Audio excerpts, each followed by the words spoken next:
लोकसभा चुनाव से ऐन पहले प्रदेश में बीजेपी और जेजेपी का गठबंधन टूट गया। कहा जा रहा है कि दोनों दलों ने सहमति से अलग होने का फैसला किया है। आपको बता दें कि पिछले 4 साल में बीजेपी और जेजेपी ने प्रदेश में मिलकर सरकार चलाई और किसी भी प्रकार के विवाद से दोनों दल दूर रहे। फिर ऐसे में आखिर कौन सी ऐसी वजह थी कि दोनों दलों के रास्ते जुदा हो गए, वो भी 2024 लोकसभा चुनाव से पहले। दरअसल 2019 लोकसभा चुनाव में बीजेपी ने प्रदेश की 10 सीटों पर शानदार जीत दर्ज की थी और बीजेपी 2024 के लिए भी बूथ स्तर पर काम कर रही थी। लेकिन प्रदेश में जेजेपी और बीजेपी के गठबंधन की सरकार चल रही थी। ऐसे में जेजेपी लोकसभा में भी 2 सीटों की मांग कर रही थी, जो बीजेपी का आला नेतृत्व मानने के लिए तैयार नहीं था। आइए अब जानते हैं कि आखिर बीजेपी और जेजेपी का गठबंधन टूटा क्यों। 2024 लोकसभा चुनाव में जेजेपी ने की 2 सीटों की मांग।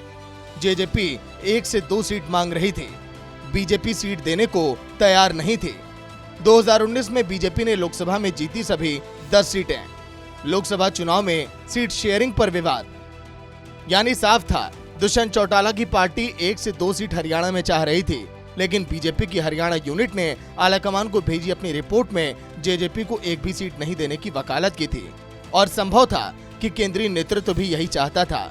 कुल मिलाकर बीजेपी का यह कहना था कि हमने सभी सीटें जीती हैं, ऐसे में हम जीती हुई एक भी सीट भला कैसे दे सकते हैं। प्रदेश में चल रहे सियासी घटनाक्रम की स्क्रिप्ट 11 मार्च को ही बीजेपी के राष्ट्रीय अध्यक्ष जेपी नड्डा और दुष्यंत चौटाला की मुलाकात के बाद ही लिखी जा चुकी थी। अब जब मनोहर कैबिनेट ने इस्तीफा दे दिया और प्रदेश की कमान नायब सैनिक के हाथ में आ गई है, तो देखना दिलचस्प होगा कि प्रदेश की राजनीति किस करवट बैठती है।